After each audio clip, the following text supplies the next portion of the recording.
So in this video, I want to take a little bit of time to get clear about our definitions and our terminology.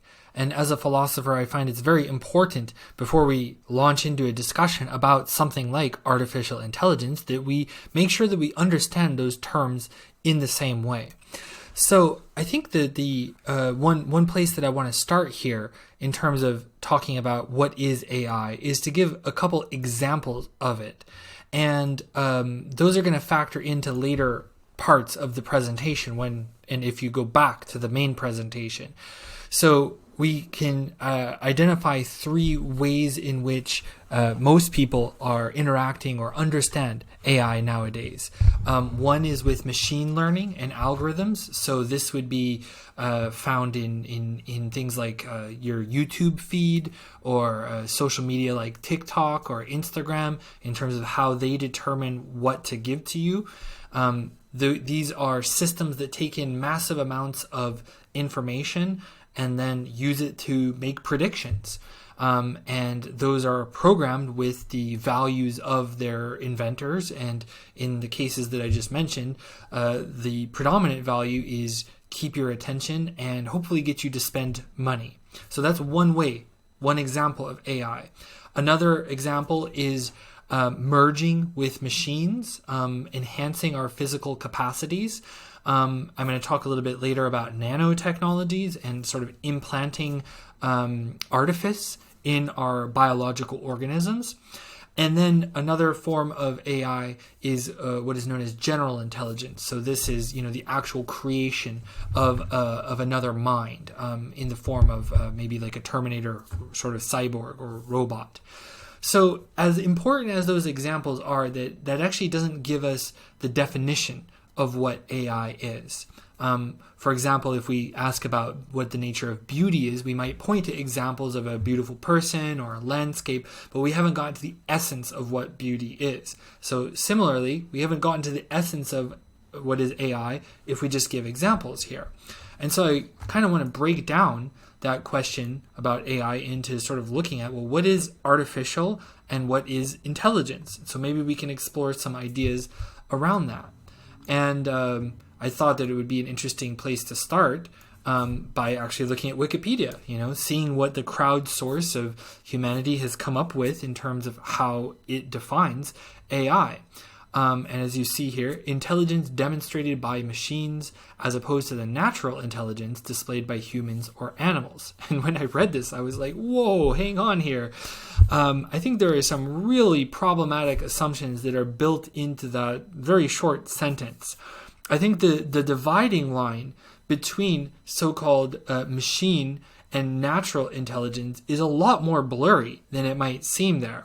This definition makes it seem like these are two separate things. There's the machine and then there's natural intelligence. But one question I have is, can we actually be naturally intelligent without the help of something external, without machines? And I'm not thinking of machines here in the sense of, say a computer or an automobile or something like that, but just in terms of some type of technology outside of our biological physical capacities. And so there's a couple images, a couple art, a couple myths that I think really sort of play with this idea very well. And one of them is on the right there, which is 2001 Space Odyssey. So if you remember, the first 20 minutes of that film are sort of the depiction of this proto-human band of primates that are going around and sort of trying to survive.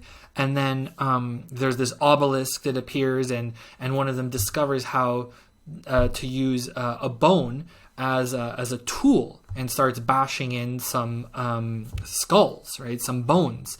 It doesn't take him very long to figure out how to use that in competition against a rival gang.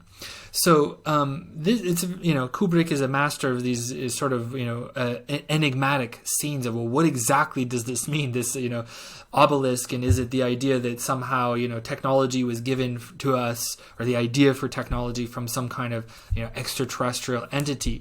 I think here the thing to notice is that very early on in human evolution, we we are tool-wielding beings, that there really is no separation of our humanity or our proto-humanity from being able to use things and being able to manipulate our environment.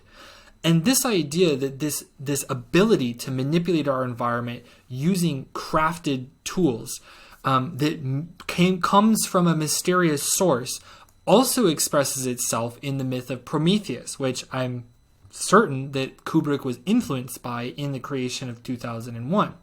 So if you remember in the Prometheus myth, Prometheus was tasked with handing out different capabilities to the different animals that were existing on the earth, so that would enable them to survive.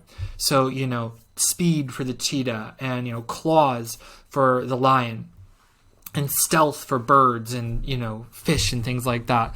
And lo and behold, he gets to the point where he's distributed all of these gifts, and human beings don't have a gift. And so Prometheus is kind of moved by pity. These poor creatures. I mean, look at us. We're weak. We don't have sharp claws. We're not very fast.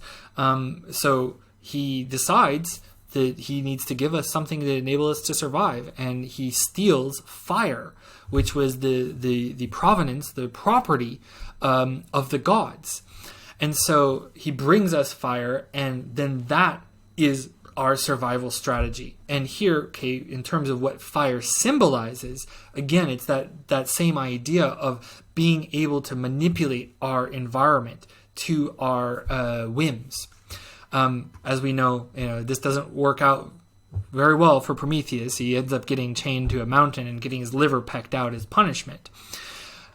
What this myth shows, I think, is that there is and has always been a discomfort around technology, around the idea that we're using something else to manipulate our surroundings, and that we rely upon it, that we need it to survive. So it probably didn't take long for that band of primates to discover that actually they can't, there's a new way of living where they can't even survive without using these tools. And similarly, once we discovered fire, then there was no going back to that. And so this feeling, this tension that we have with, hang on, we depend on it for our survival, but we don't really understand it or where it comes from, and nor do we really have control over it either. I mean, we have sort of a limited control, but fire, as an example, is more powerful than us, right? And we see it all the time, overtaking our attempts to control it. So I point this out because there's a lot of talk about some of the fear mongering around AI and this idea of technology being our doom and things like that. I mean, this is a theme that goes back thousands of years, and of course, as we remember, the subtitle or the secondary title of Mary Shelley's Frankenstein involved the word Prometheus as well, the new Prometheus, I believe. So this idea that, hang on, the dividing line between natural and artificial is very blurry, that actually in order to be natural, so-called natural beings, we need something artificial. We need machines to survive. There is no human without the machine. There is no human without the fire, without the technology. We are one thing. And yet at the same time, very few of us are sort of cognizant of that in our daily activities. Most of the time we just use technology without reflecting on our dependence on it until it breaks down. And sometimes when there are these tensions that get brought to the surface around our reliance and our need for technology, there's a tension that comes up, but then very often we just try to figure it out. We just try to come up with the next technological solution to the problem that's caused by technology. I would argue that maybe there's another way forward, which would be to hold oneself open in the ambiguity and in the fear that this reality engenders in us. And that's kind of foreshadowing the conclusion of my presentation here. One final note about Pandora, who is very closely linked to the Prometheus myth.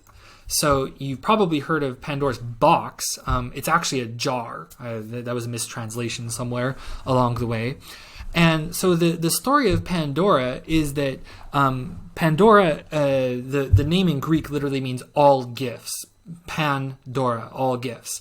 And so the gods created this beautiful, perfect woman to seduce and to enchant Prometheus's dull-witted brother, Epimetheus. And they gave her this jar that contained all of the misfortunes, all of the malheurs, all of, disease, death, pestilence, jealousy, rage, all the things that could possibly go wrong.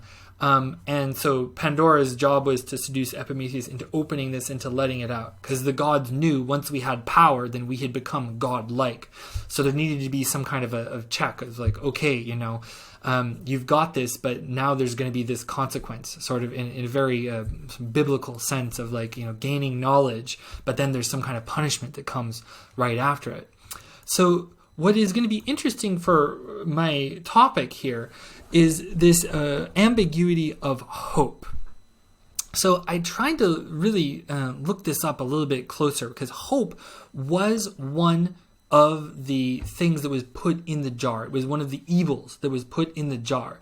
And some versions of the story have it that hope was actually let out. Some versions have it that like everything was let out except for hope and it was left in there.